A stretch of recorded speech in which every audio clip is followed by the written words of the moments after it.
तो बाबा को थैंक्स देते हुए आपको फिर से तहे दिल से स्वागत करती हूँ। आप सभी का भी बहुत बहुत स्वागत, बहुत बहुत स्वागत। मिलने का मौका दिया इसके लिए बहुत बहुत थैंक्स। हाँ, शुरू कीजिए बस। ठीक है, ठीक है। मीठे बाबा ने हम सभी बच्चों को अनेक विशेषताओं से संपन्न किया है। विशेषता का अर्थ ही है एक ऐसी क्वालिटी जो कैसी भी समस्या आ जाए, कैसा भी विघन आ जाए, उनके अंदर वो पावर है, वो ज्ञान का बल है, वो योग का बल है, वो शक्तियों का बल है, जो आसानी से पार हो जाते हैं। उन्हें ये महसूस ही नहीं होता कि मेरे सामने विघन आए, मेरे सामने कोई बाधाएं आई, कोई समस्या आई। उनके मन में ऐसा महसूस नहीं होता क्योंकि उनके पास ज्ञान और योग का बल है। खाली ज्ञान नहीं है, ज्ञान की ताकत है। ज्ञानी तो आत्मा है। मैंने एक बार जानकी दादी से पूछा था कि आप रात को 2 बजे से विचार सागर मंथन करते हैं। मम्मा भी रात को 2 बजे से बैठती थी, मनन चिंतन करती थी। दादियां भी बैठती हैं, रात 2 बजे से चिंतन करती हैं। हमारा चिंतन बहुत थोड़ी देर चलता है। उस समय मेरी उम्र बहुत कम थी जब मैंने दादी से एक प्रश्न पूछा था। दादी ने मुझे बहुत अच्छा जवाब दिया। दादी ने मेरे से पूछा, आप 7 दिन का कोर्स कराती हो? मैंने कहा कराते, जबकि मेरी उम्र 15-16 वर्ष की थी। मैंने कहा कराती हूँ। उन्होंने दूसरा प्रश्न पूछा, कभी अपने को कोर्स कराया है? मैंने कहा नहीं। कहा अपने को कोर्स कराओ। फिर दादी ने कहा, जब आप दूसरे को कोर्स कराते हो, 1 घंटा, सवा घंटा, ज्यादा प्रश्न पूछने वाला होता है तो 1.5 घंटा भी लग जाता है। जब आप अपने को कोर्स कराएंगे 10-15 मिनट में खत्म हो जाएगा। खत्म होने नहीं देना, फिर प्रश्न पूछना, फिर जवाब देना, फिर प्रश्न पूछना, फिर जवाब देना। 1 घंटे से पहले पूरा होने नहीं देना। इतना अच्छा युक्ति दिखाई दी, इतनी सहज युक्ति दिखाई दी, मन को आनंद आ गया। और मैंने उसी दिन से अपने को कोर्स कराना शुरू किया। टाइम फिक्स किया, इतने बजे से इतने बजे तक मुझे अपने को कोर्स कराना है। जैसे औरों को टाइम देते हैं, ऐसे अपने को भी टाइम दिया। और मैं जब पहला दिन कोर्स कराने बैठी, मैंने आत्मा का ज्ञान, जितने एग्जाम्पल नए व्यक्ति को सुनाते हैं, जितना डिटेल नए व्यक्ति को सुनाते हैं, वो सारा डिटेल अपने आप को सुनाया। छोटे छोटे एग्जाम्पल भी अपने को सुनाए। जिसको बिल्कुल आत्मा का ज्ञान नहीं है, उसको कैसे आत्मा का ज्ञान दे रहे हैं, ऐसा अपने आप को सुनाया।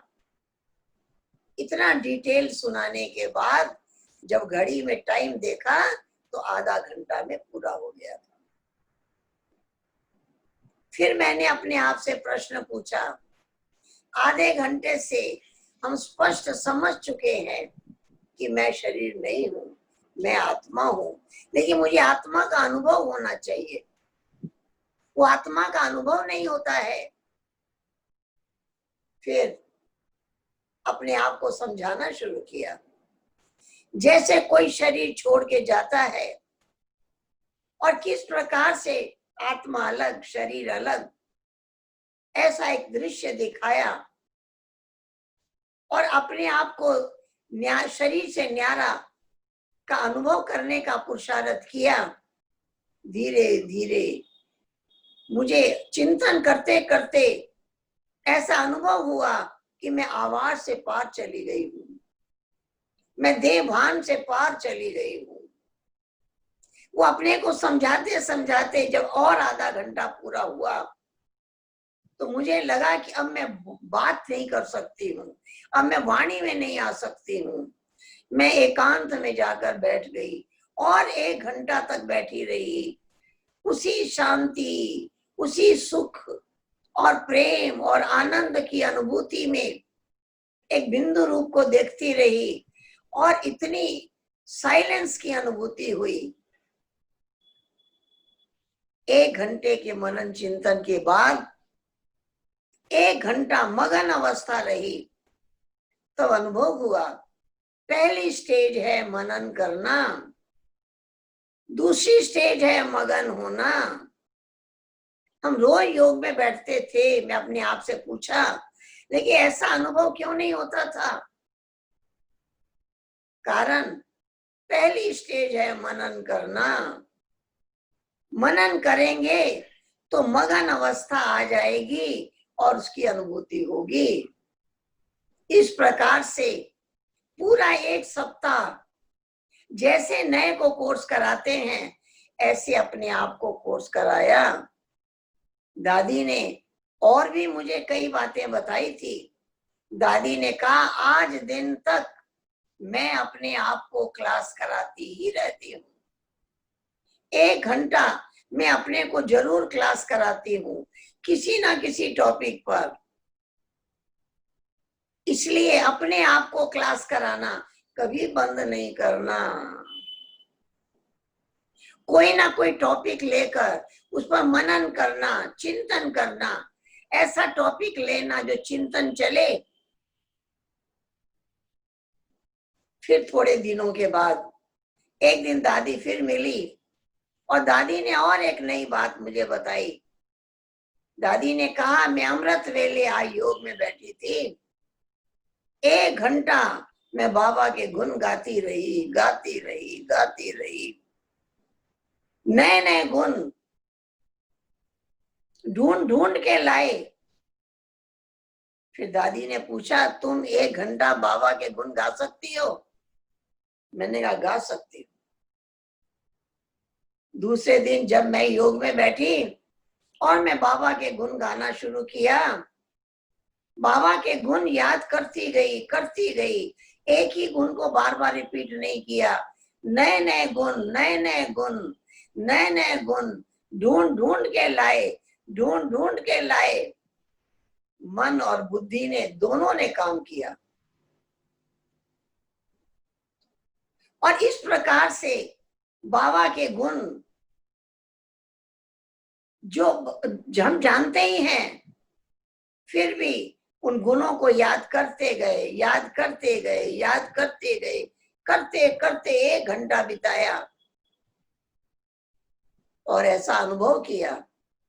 वो 1 घंटा जो योग की अवस्था बनी, जो याद की अवस्था बनी, 1 घंटा बाबा दिखाई देता रहा, बाबा के गुण गाते रहे।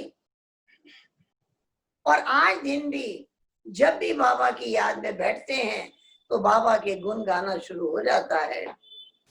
जैसे ही एकांत मौका मिलता है बाबा के गुण गाना शुरू हो जाता है। दादी ने कहा जब अभ्यास कर लेंगे तो गुण गाना नहीं पड़ेगा, बार बार बाबा के गुण ही याद आएंगे और बाबा के गुण बार बार याद आने से और कोई इधर उधर का संकल्प नहीं आएगा। बाबा ने ये भी, दादी ने ये भी बताया, अपनी स्टेज भी बना के रखनी है, बाबा के भी गुण गाओ, अपने भी गुण गाओ। मैं शांत स्वरूप हूँ, मैं आनंद स्वरूप हूँ, मैं प्रेम स्वरूप हूँ, मैं सुख स्वरूप हूँ। बनना है नहीं हूँ, बाबा ने मुझे बनाया है। मुझ आत्मा की ओरिजिनल नेचर है, ये ओरिजिनल संस्कार है ये। इसको बार बार रिपीट करो, बार बार रिपीट करो। कहा कि पहले रिवाइज करो, फिर रियलाइज करो।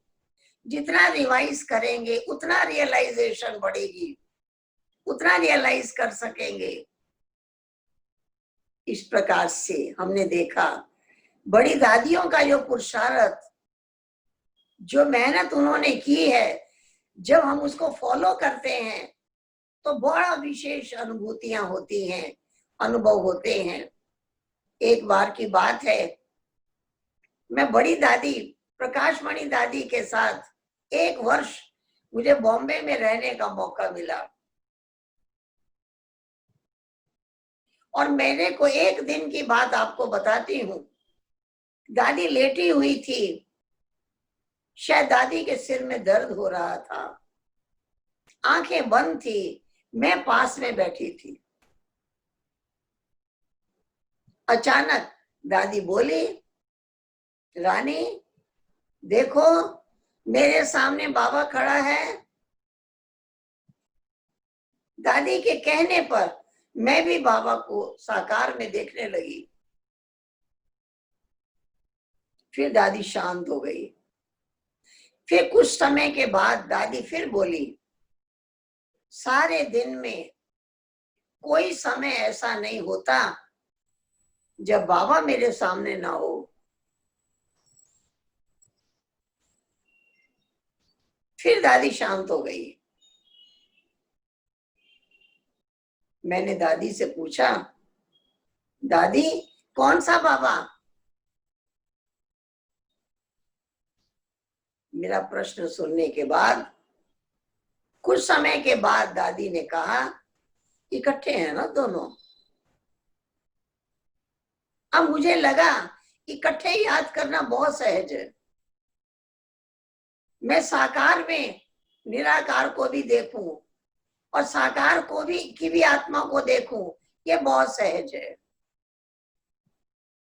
मैंने संकल्प किया, जैसे दादी कहती है, सारे दिन में कोई समय ऐसा नहीं होता जब बाबा मेरे सामने ना हो। तो मेरे मन में आया, ये मैं भी देख सकती हूँ। और मैंने ये पुरुषार्थ शुरू कर दिया। हर टाइम जब मैं कहीं सेवा पर जाती, बाबा को साथ लेके जाती। सीढ़ी उतरती तो देखती बाबा साथ उतर रहे हैं। बस में बैठती तो देखती बाबा साथ की सीट पर बैठे हैं और मैं उनसे बातें कर रही हूँ, लगातार बातें कर रही हूँ। ये सोच कर रही हूँ कि अगर मैंने बातें करना बंद कर दिया तो बाबा चला जाएगा। 1 घंटा ट्रेन का सफर करके जाती थी क्लास कराने और देखती थी कि बाबा मेरे बाजू में बैठे हैं और मैं बाबा से बातें कर रही हूँ। 1 घंटे तक बातें कर रही हूँ। और जहां पहुंची वहां मैं बाबा को कहती हूँ कि बाबा मैं बैठ रही हूँ, क्लास आपको ही कराना है। उस समय मेरी उम्र 16-17 वर्ष की थी और इतना बाबा के साथ का अनुभव हुआ, इतना साथ का अनुभव हुआ। दादी के बोलने से जो पुरुषार्थ मैंने शुरू किया, उसे बाबा के साथ का वंडरफुल अनुभव हुआ। इतनी मीठी मीठी बातें मैं बाबा से करती और बाबा भी मुझे कुछ कहते, वो भी मुझे बहुत अच्छे अनुभव होने लगे। इस प्रकार से दादियों का विशेष पुरुषार्थ, विशेष अनुभूति ने विशेष पुरुषार्थ की प्रेरणा दी। मैं देखती थी कि जब सब आराम करते हैं तो दादी बैठ करके कुछ चिंतन करती है, कुछ विचार करती रहती है। हर कार्यों को पूरा करने की जिम्मेवारी एक बहुत बड़ा गुण है। बाबा आने वाले थे, दादी बैठकर चिंतन करती थी, कोई काम ऐसा ना हो जो छूट गया हो। इस प्रकार से हमने उन्हें सहज पुरुषार्थ करते देखा, मेहनत करते नहीं। जैसे हर समय उनके नैनों में बाबा बैठा है, हर समय वो बाबा से बातें कर रही है। इतना सहज पुरुषार्थ, ये इतनी विशेषताओं से संपन्न स्थिति, एक वंडरफुल नजारा देखने को भी मिला, प्रेरणा लेने को भी मिला। और हमने ये अनुभव किया कि दादियों के पास एक बहुत बड़ा गुण है, वो है विचार सागर मंथन करना।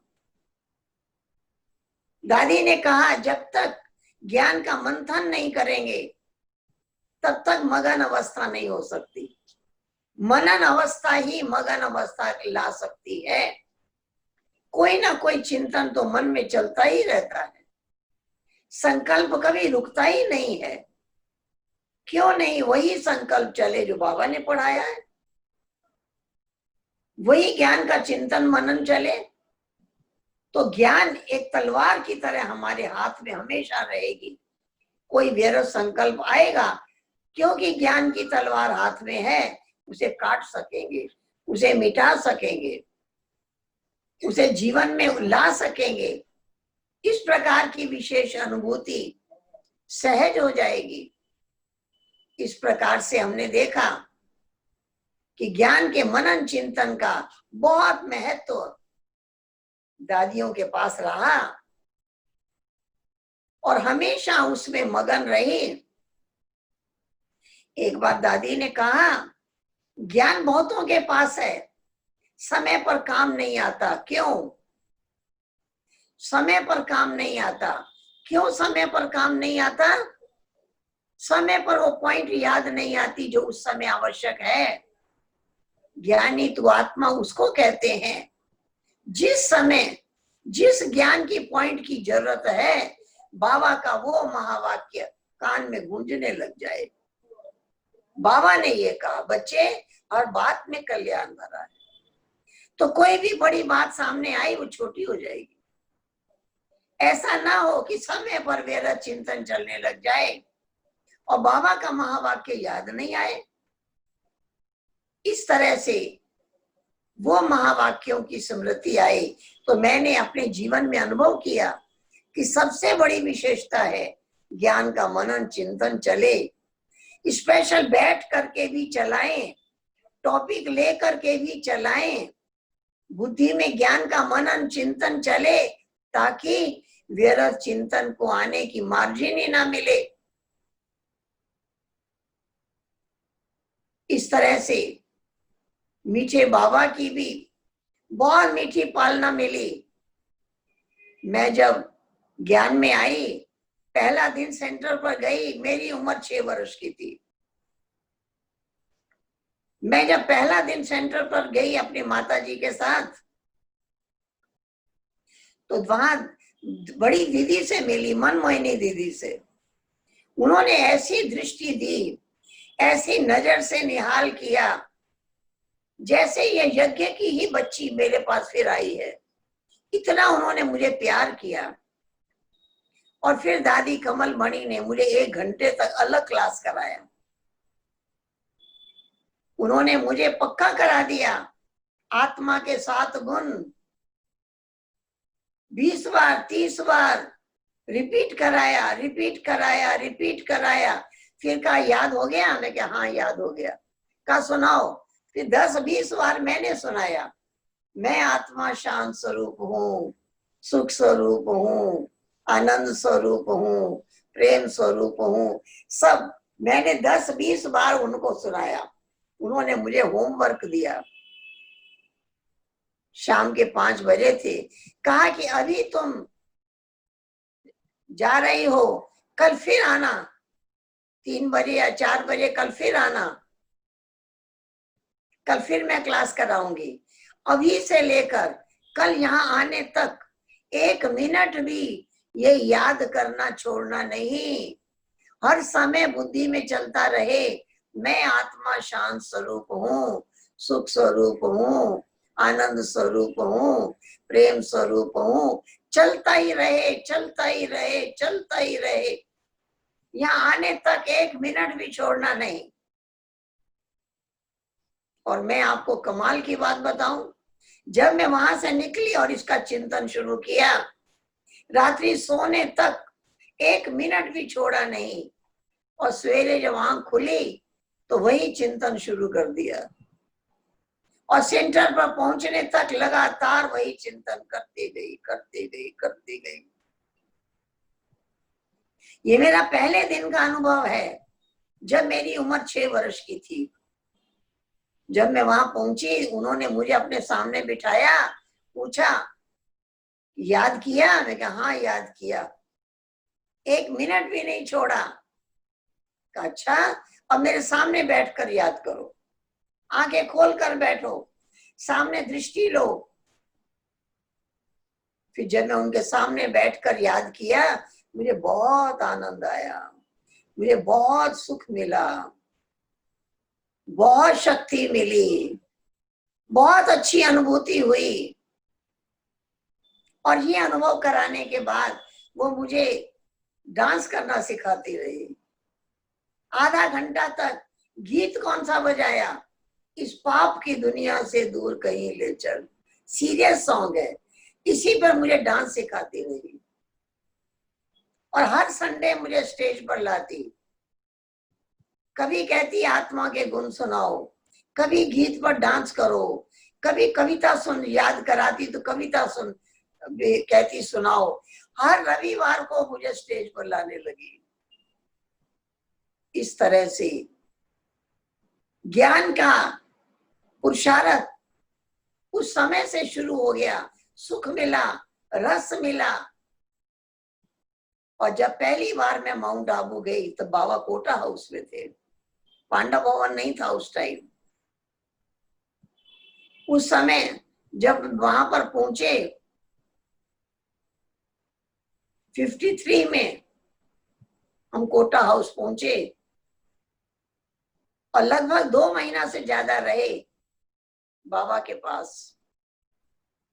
और उन्होंने मुझे सिखाया था कि जब बाबा से मिलना तो बाबा को एक कविता सुनाना।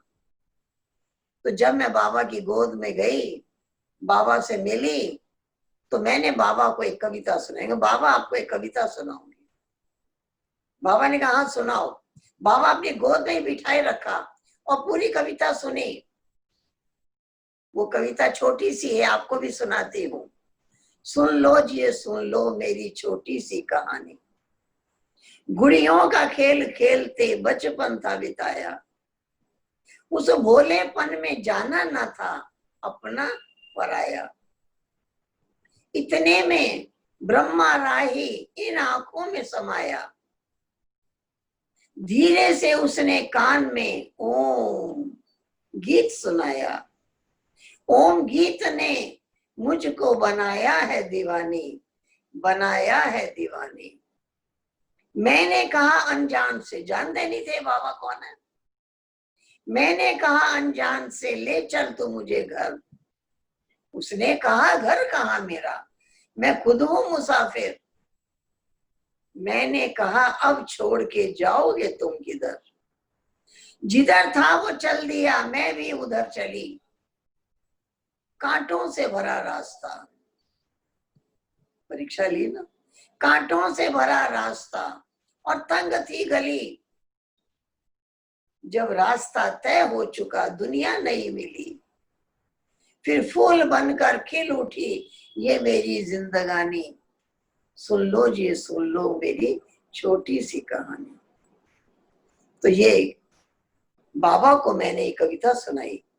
ये मुझे कमल मणि दादी ने सिखाई थी, याद कराई थी कि बाबा को जाकर के सुनाना। इस प्रकार से मीठे बाबा की वो दृष्टि पड़ी, कहा ये बच्ची यज्ञ से गई है फिर यज्ञ में आई है। ये बाबा के अनमोल वरदान मिल गए। इसलिए आज दिन तक कभी लगा नहीं किसी बात के लिए मेहनत किया, पुरुषार्थ किया, लगा सब कुछ सहज सहज सहज ही होता है। ये भी बाबा का वरदान ही मिला। एक दिन की बात है, बाबा की मुरली चली, विषय था रक्षाबंधन। मैं मुरली की सब पॉइंट्स नोट कर रही थी। मुरली पूरी होने के बाद बाबा ने मेरी ओर देखा और मुझे अपने पास बुलाया, कहा बच्ची आज जो मुरली चली है इसे तुम भाषण की तरह लिखो। लिखकर 10 बजे बाबा के कमरे में आना। उसके पहले मैंने कभी लिखा नहीं था। मैंने बड़े पेज उठाए, एकांत में जाकर बैठी, भाषण की भूमिका बनाते हुए मैंने मुरली की सारी पॉइंट्स लिख ली और 10 बजे मैं बाबा के कमरे में पहुंच गई। बाबा ने पूछा, बच्ची लिख कर आई है? जी लिख कर आई है। बाबा ने अपने पास बिठाया, कहा पढ़कर सुनाओ। अब मैं पढ़कर सुनाने लगी तो बाबा ने पूछा, बच्ची किसे पूछकर लिखा है? नहीं, मैं अकेले बैठकर लिखा है। बाबा ने कहा अच्छा लिखा है। फिर जब मैं पढ़ रही थी तो बीच बीच में बाबा के वरदानी बोल मिलते रहे, बच्ची अच्छा बोलती है, अच्छा बोलने का ढंग है। ऐसे ऐसे बाबा के बीचे वरदानी महावाक्य, वो वरदान मिलते चले गए। बाबा ने कहा इसको यहाँ रखे जाओ, बाबा इसको पढ़ेंगे। पास में एक दादी बैठी थी, बाबा ने उनको कहा इसको सिंधी में लिखो, बाबा सिंधी में पढ़ेंगे। दूसरे दिन फिर रक्षाबंधन पर ही मुरली थी। फिर बाबा ने रक्षाबंधन के अनेक रहस्य समझाए, कैसे औरों को समझाओ। फिर बाबा ने मेरी ओर देखा, बोला बच्ची आज जो मुरली चली है इसे भाषण की तरह लिखकर 10 बजे बाबा के कमरे में आना। तो दूसरे दिन भी मैंने उसे भाषण की तरह लिखा और दूसरे दिन की सारी पॉइंट्स लिखी और मैं 10 बजे बाबा के कमरे में पहुंच गई। बाबा ने कहा बच्ची पढ़कर सुनाओ। मेरे बोलने का ढंग, मेरे पढ़ने का ढंग, मेरे लिखने का ढंग, बाबा सब पर बहुत ध्यान दे रहे थे। सुनने के बाद बाबा ने कहा कल और आज का दोनों दिन का इकट्ठा सुनाओ। देखो कितना टाइम मुझे दिया बाबा ने, टीचर बनाने की ट्रेनिंग कराई, भाषण करना सिखाया। फिर मैंने दोनों दिन का पढ़कर सुनाया। सुनने के बाद बाबा ने कहा आज रात्रि क्लास में तुम भाषण करना, बाबा सुनेंगे आकर। रात्रि क्लास में मैंने भाषण किया, बाबा ने सुना और बहुत वरदान दिए। उसके बाद बाबा ने मुझे सेवा पर बॉम्बे भेजा, कहा बच्ची जाओ बॉम्बे घूम कर आओ। पहले बाबा ने पूछा बॉम्बे देखी है? मैं कहा नहीं देखी है। कहा जाओ बच्ची बॉम्बे घूम कर आओ। मुझे बॉम्बे घूमने के लिए भेजा। उसके बाद दूसरे दिन सवेरे बाबा ने मुझे बॉम्बे भेज दिया। मम्मा अव्यक्त हुई थी 65 में, उसके 1 महीने के बाद मैं बॉम्बे पहुंच गई। मुझे दादी के साथ रहने का मौका मिला। बहुत मीठी पालना दादी की, बहुत मीठी पालना। दादी के पास बैठकर मैं दादी से कई प्रश्न पूछती थी और दादी प्रश्नों का जवाब बहुत बहुत अच्छा देती थी। इस प्रकार से मीठी पालना दादी की वहां पर मिली। और भी संगठन था, बहुत अच्छी पालना मिली। इसी बीच में बाबा का आना हुआ बॉम्बे में। जब बाबा का आना हुआ तो बाबा के पत्र आते थे, स्टेशन पर कितने लोग आएंगे। तो बाबा से पूछा कितने आए, तो बाबा ने कहा 2 या 3। फिर बाबा ने कहा जहां बाबा को ठहराया था उस 7th फ्लोर पर बिल्डिंग में। फिर बाबा ने पूछा, पत्र आया कि बिल्डिंग के नीचे कितने लोग खड़े होंगे। फिर पूछा बाबा से कितने लोग खड़े रहे, तो बताया 2।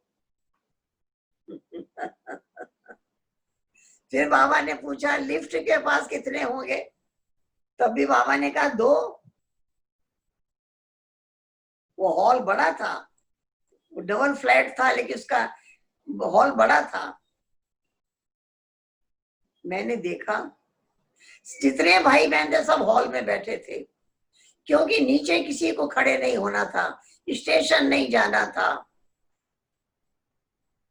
फूल मालाएं, गुलदस्ते का कोई वातावरण ही नहीं था।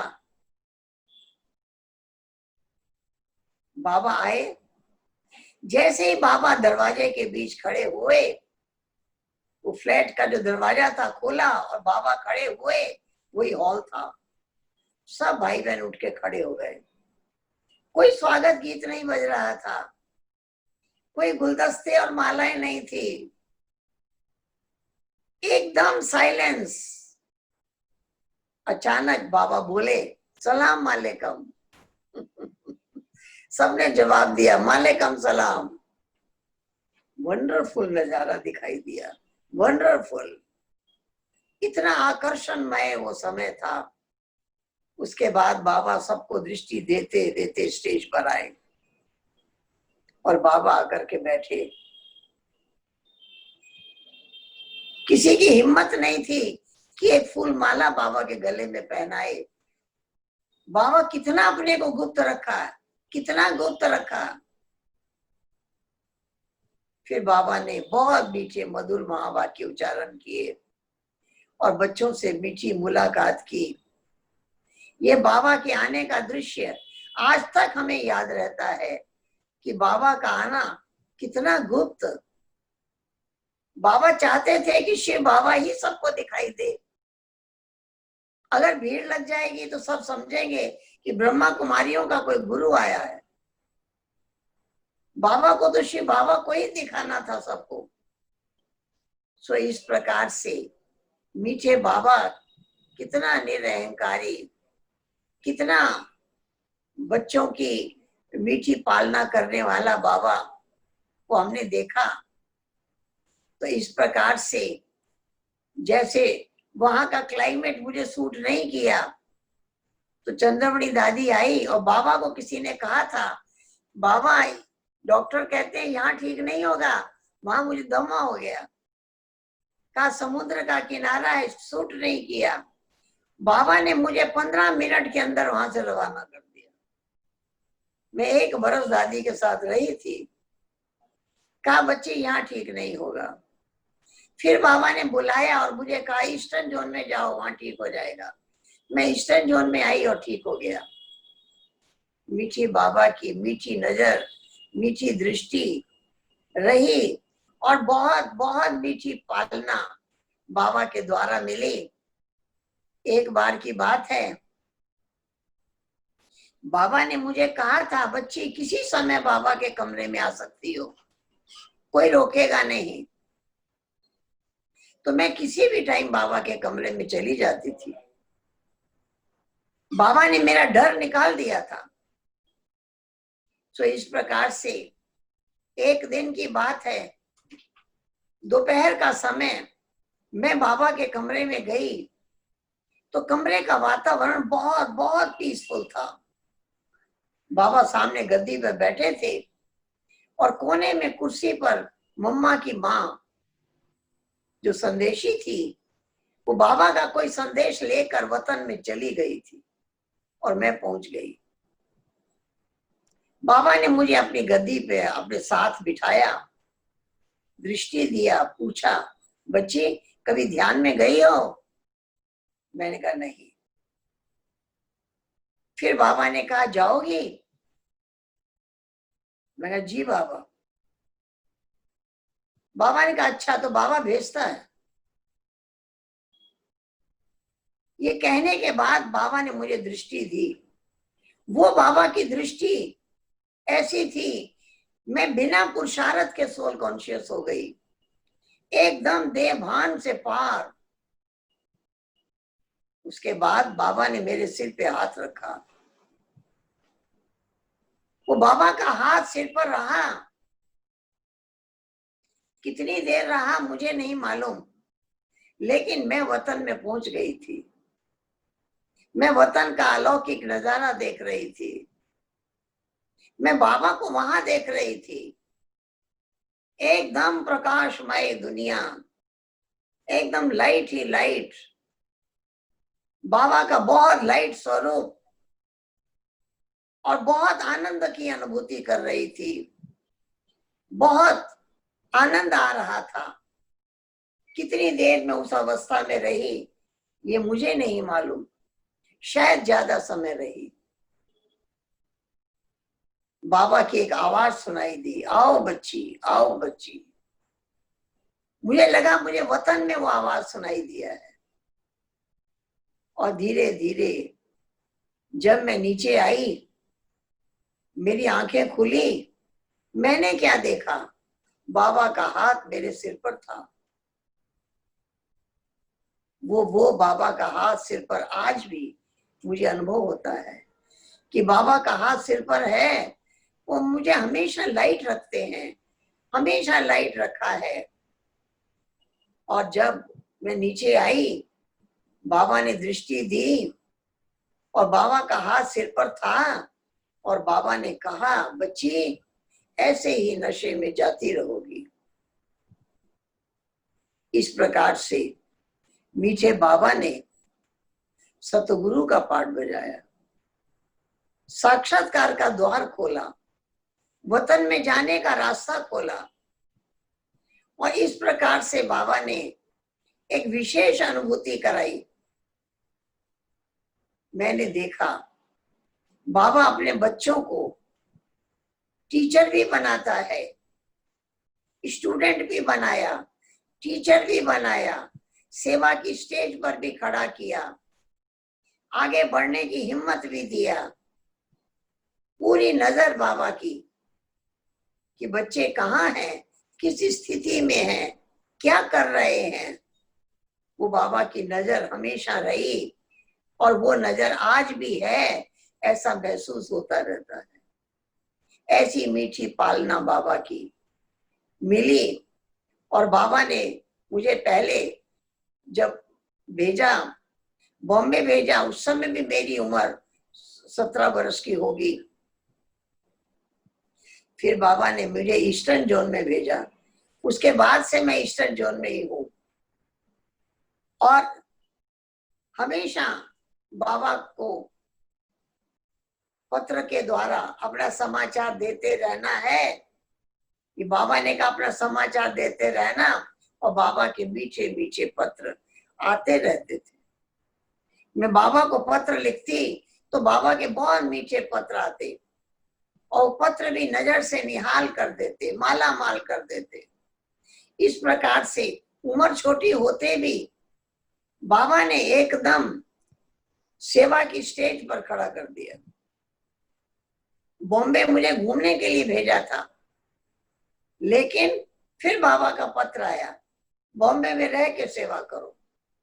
तो जब मैं वहां रह के सेवा करने लगी तो मेरी उम्र तो कम थी। दादी ने ट्रेन का पास बनवा दिया, 1 घंटा ट्रेन, लोकल ट्रेन में जाकर क्लास कराना। ये मेरे से नहीं पूछा कि तुम अकेली चली जाओगी, अकेली आ जाओगी।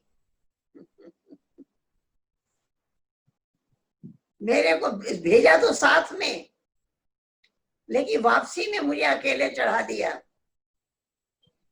मैंने कुछ नहीं कहा। क्यों नहीं कहा? मुझे भेजा किसने है? जिसने भेजा है वो जाने। इसलिए मैंने कुछ नहीं दादी को कहा कि मैं अकेली कैसे जाऊंगी। मैं तो कभी भी कहीं अकेली गई नहीं हूं। मैं देखती थी बाबा मेरे साथ बैठे हैं, मैं बाबा से बहुत हंस हंस के बातें कर रही हूँ। घूमने भेजा था आपने, अब मेरे को 1 घंटा ट्रेन में सफर करना है, मैं अकेली नहीं जाऊंगी, आपको साथ रहना है। ऐसी ऐसी मीठी बातें बाबा से करते करते ट्रेन से उतरकर फिर बस, आधा घंटा बस का रास्ता, और उसमें मैं रोज जाती रही और आती रही। 1 बरस कितनी अच्छी अनुभूति कराई। और दादी ने इतना विश्वास रखा कि ये बच्ची चली जाएगी और आ जाएगी। और मैंने संकल्प कर लिया, बाबा मेरे साथ है, बाबा ने मुझे भेजा है, बाबा जाने। तो एक शक्ति मिल गई, एक पावर मिल गई। तो इस प्रकार से मीठे बाबा की बहुत मीठी नजर, बहुत मीठी दृष्टि मिलती रही। और इस मीठी दृष्टि से हर समय हर जगह बाबा ने गाइड किया। बाबा हर जगह हाल चाल पूछते रहे, ध्यान देते रहे। इस तरह से दादियों के भी अनुभवों से, मीठी दादी की मीठी पालना से आगे बढ़ने का मौका मिलता रहा। और सेवा की स्टेज में जब भी रहे, जहां भी रहे, ऐसा ही लगा जैसे सहज सरल, कहीं नहीं लगा कि मेहनत कर रहे हैं, बहुत मुशारत कर रहे हैं, बहुत विघ्न बाधाएं आ रही हैं। कभी ऐसा लगा ही नहीं।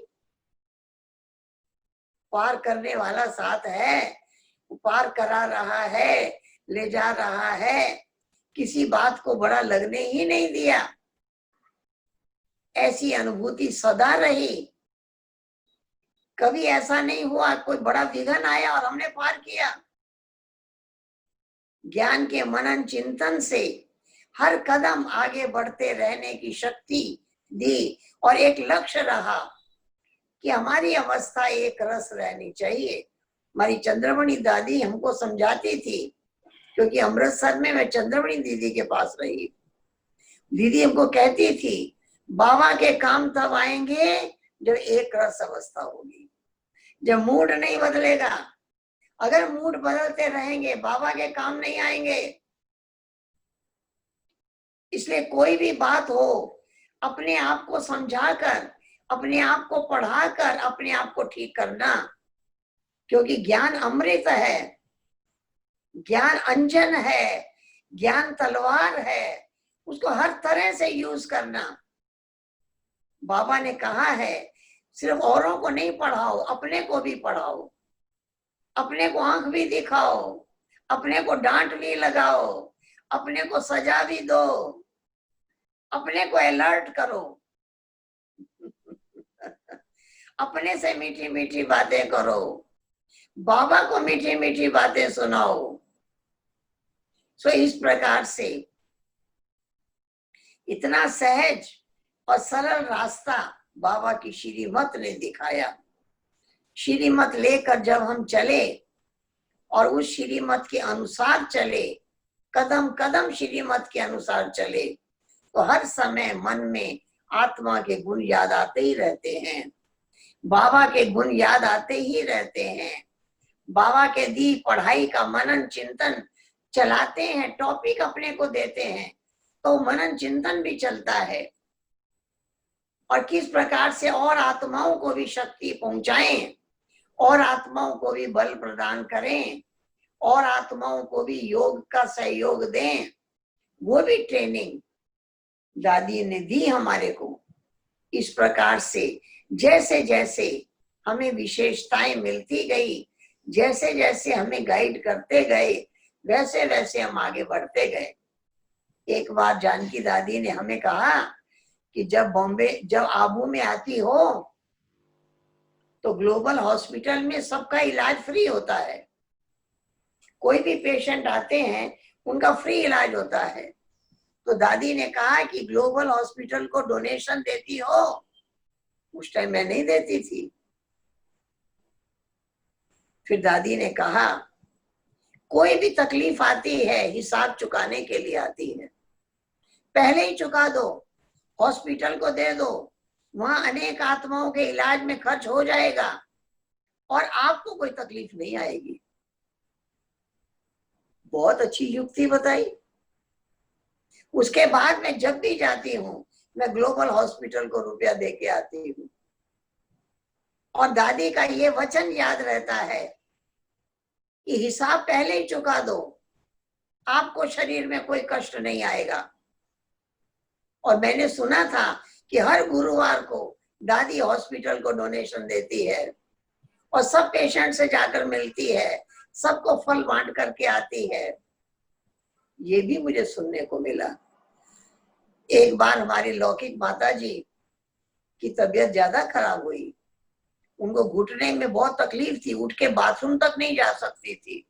उनको देखने के लिए मैं आबू में गई, तो उन्होंने मुझे बताया कि डॉक्टर कहते हैं कि ऑपरेशन करना पड़ेगा।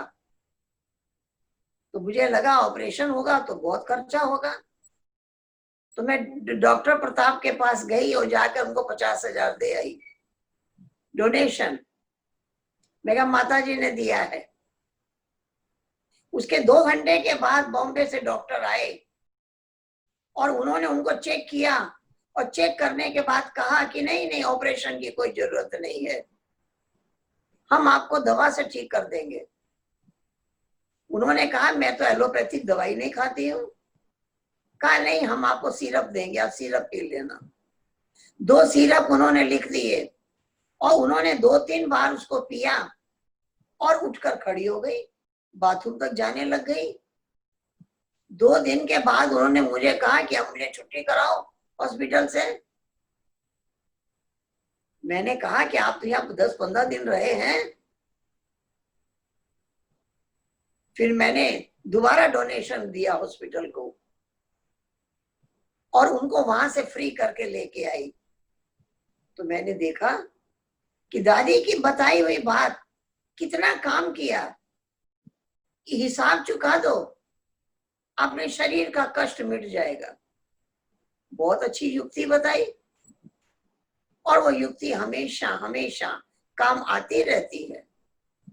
एक ही लक्ष्य है, मैं स्वस्थ हूं, मुझे बाबा ने स्वस्थ रखा है और स्वस्थ रहना है। ईश्वरी सेवा में कभी भी कोई विघ्न बाधा नहीं आए, कोई रुकावट नहीं आए, हर सेवा के लिए हाजिर हैं, उसके लिए हमेशा तैयार रहना है। इस प्रकार से मीठे बाबा की मीठी मीठी पालना मिलती रही है और हर कार्य सहज और सरल होता रहा है। ठीक है, ठीक है। और कुछ पूछना है? किसी को कुछ पूछना है? सामने पिक्चर है उनका। बहुत अच्छा मम्मा मामा दादी का अनुभव सुनाए आप। हाँ, और किसी को कुछ पूछना है? ಮಂಜು ಕೇಳಪ್ಪ ಮೈಕಲ್ಲಿ ಅಲ್ಲ ಎಲ್ಲರೂ ಕೇಳಿ ಹುಡುಗಲ್ಲ आवाज सुनाई दे रही ठीक से? आवाज सुनाई दिया? आवाज सुनने में आ रहा है, आवाज सुनने में आ रहा है।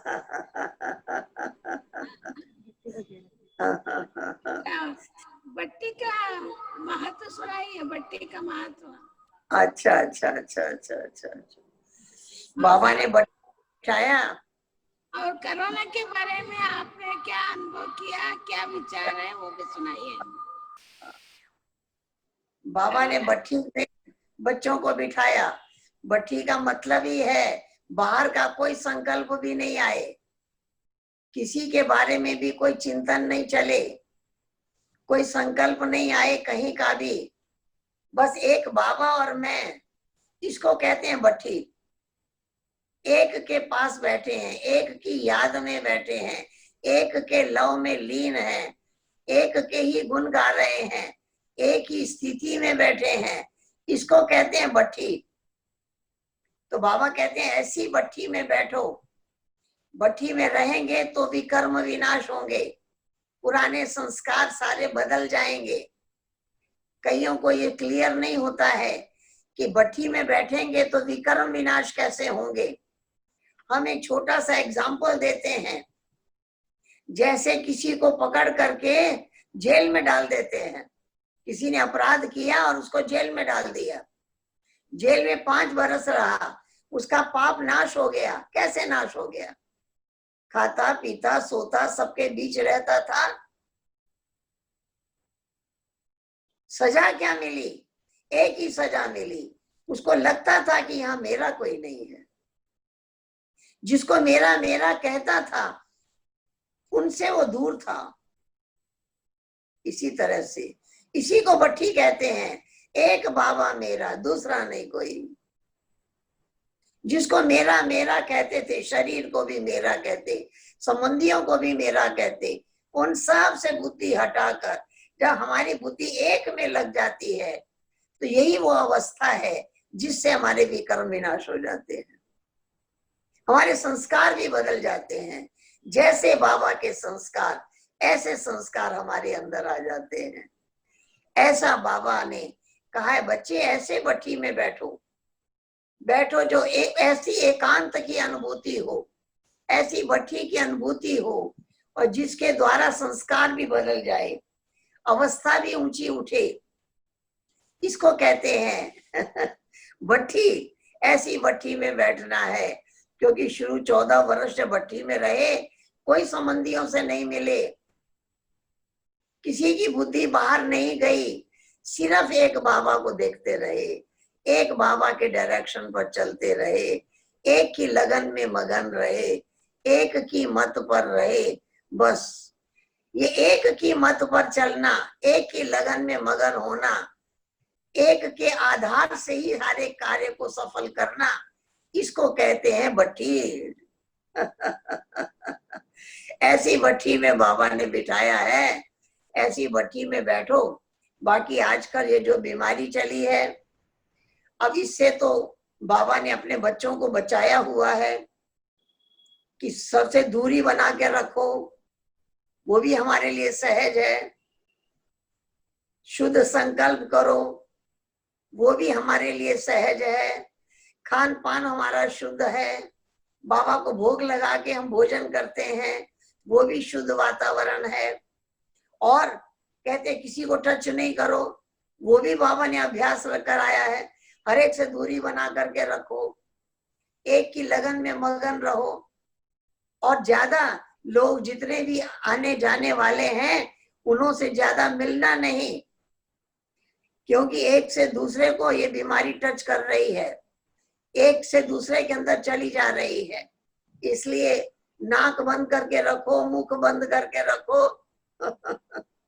बाबा ने तो कहा है, बच्चे जब बोलो तो बाबा की श्रीमत ही बोलो, और व्यर्थ बातें नहीं करो, इसकी उसकी बातें नहीं करो, सब बातों से फ्री हो जाओ, एकदम न्यारे, बाबा के प्यारे, एकदम न्यारे, कमल फूल के समान रहो। जैसे पानी में नाव रहती है, इस पार से उस पार ले जाती है, अगर पानी नाव में आ गया तो डूब जाती है। ऐसे ही हम संसार में बैठे हैं, यहाँ वायरस भी है, यहाँ बीमारियां फैली हैं, बहुतों की है। बस सबसे दूरी बना करके रखो, सबसे बड़ा इलाज यही है। ज्यादा मिलना जुलना नहीं, ज्यादा किसी के नजदीक आना नहीं, बस यही एक परहेज रखेंगे, और बाकी तो हमारा खान पान सब शुद्ध है, वो भी हमारा रक्षक है, बाबा भी हमारा रक्षा कर रहा है। बस इस तरीके से अगर हम चलते हैं और अपना हाथ बार बार धुलाई करते हैं साबुन से, उसी से ही, उसी शुद्धता से भी हमारा कार्य चल जाता है। इस प्रकार से अगर हम ध्यान रखते हैं तो अब देखते हैं सब भाई बहन अपने घर में बैठे हैं, घर में बैठे योग कर रहे हैं। घर घर को सेंटर बना दिया बाबा ने, घर बैठ के मुरली सुन रहे हैं, घर बैठ के भोजन बना रहे हैं, बाबा को भोग लगा रहे हैं, भोग लगा के खा रहे हैं। गुरुवार को भी घर में भोग लगाते हैं। तो बाबा ने तो देखा, एक एक सेंटर तो क्या अनेक सेंटर तैयार कर दिए, हर घर को सेंटर बना दिया।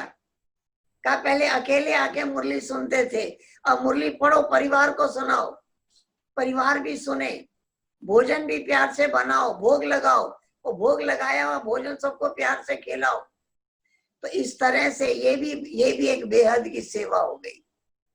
अगर हम ऐसा सोचते हैं तो देखते हैं कि जो भी हमारे भाई बहन हैं, भले बाहर में रहते हैं लेकिन पुरुषार्थ तेज है, पहले से योग भी पहले से अच्छा कर रहे हैं, मुरली का भी मनन चिंतन कर रहे हैं, मुरली सुनते भी हैं, पढ़ते भी हैं, औरों को सुनाते भी हैं, घर के अंदर रहने वालों को की सेवा कर रहे हैं। ये भी एक अच्छा गोल्डन चांस मिला हुआ है। बाकी आप सबकी तबीयत ठीक है ना? हाँ जी, हाँ जी। आप सबकी तबीयत ठीक है? हाँ, सभी का हाँ, सबकी तबीयत अच्छी है। बहुत अच्छा, बहुत अच्छा। आप सबसे मिलकर बहुत खुशी हुई, बहुत खुशी हुई। कितना अच्छा भट्ठी में बैठे हैं, अच्छा तीव्र पुरुषार्थी हैं। बाबा ने बच्चों को तीव्र पुरुषार्थी बनाया है। कहा अंदर चले जाओ, साइलेंस में चले जाओ। साइलेंस पावर बहुत कार्य करेगी, अनेकों को बीमारियों से मुक्त कर देगी। ये साइलेंस पावर बहुत कार्य करने वाली है। ठीक है, हाँ, 2 मिनट योग कराइए। जरूर जरूर जरूर जरूर। लाल लाइट चलो।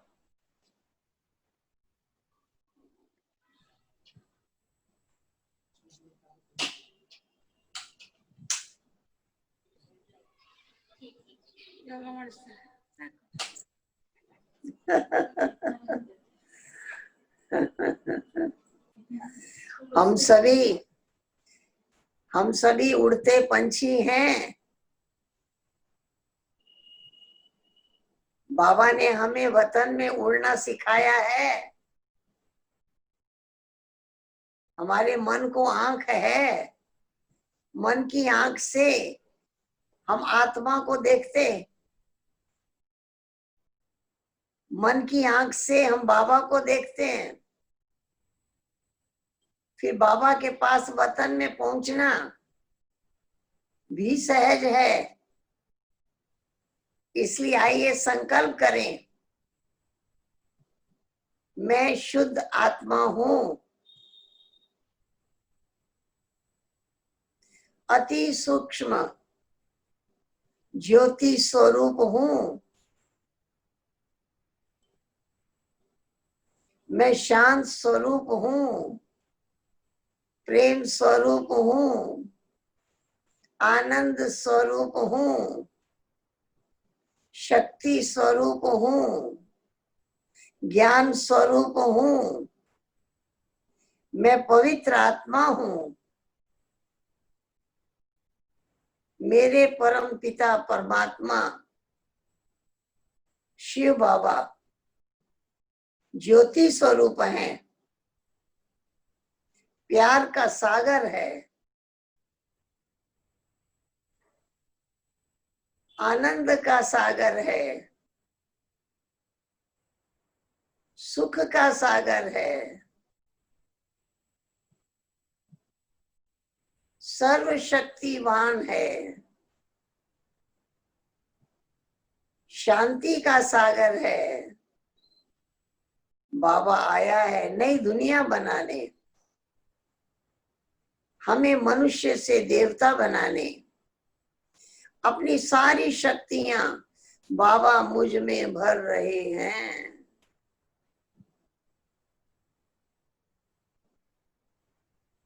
बाबा प्यार का सागर है, मुझे भी प्यार का सागर बनाया है। प्यार का सागर बनने से रहम दिल का भाव जग गया है। अनेक आत्माओं को बाबा से मिला दे, पतित से पावन बन जाएं, मनुष्य से देवता बन जाएं। बाबा सूर्यवंशी डबल सिरताज राजाओं का राजा बनाने आया है। ऐसा माला माल कर रहा है, खुशियों का खजाना भर दिया है। बाबा याद रहे और प्राप्तियां याद रहे। जितना बाबा की प्राप्तियां याद हैं, उतना ही आत्मा शक्ति संपन्न हो जाती है। उतना ही आत्मा शक्तियों से भरपूर हो जाती है। ऐसे मीठे बाबा ने ज्ञान भी दिया, गुण भी भरा, स्वर्ग का मालिक बनने लायक बना रहा है। कितनी मीठी दृष्टि, कल्याणकारी दृष्टि बाबा की मुझ पर पड़ रही है।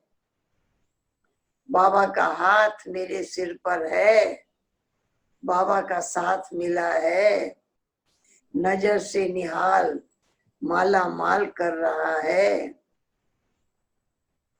ऐसे बाप दादा को अपनी नजरों के सामने देखें।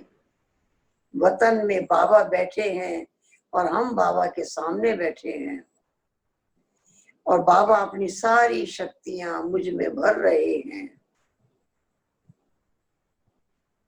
सर्व शक्तियों से संपन्न कर रहे हैं, सर्व शक्तियों से माला माल कर रहे हैं। शुक्रिया बाबा, शुक्रिया। बाबा ने तन भी तन निरोगी बनाया, मन को भी शांत और शीतल बनाया, सेवा के हर साधनों को उपलब्ध कराया। हर पुरुषार्थ में आगे बढ़ने में साथ में हाथ पकड़कर आगे आगे ले चल रहे हैं। शुक्रिया बाबा, शुक्रिया। ओम शांति, ओम शांति, ओम शांति। थैंक यू बहन जी।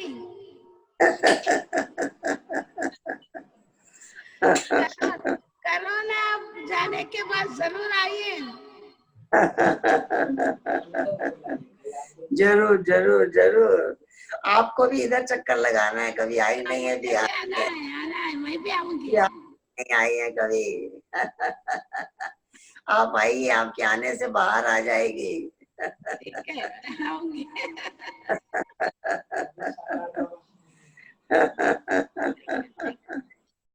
ठीक है, ठीक। ओम शांति, ओम शांति।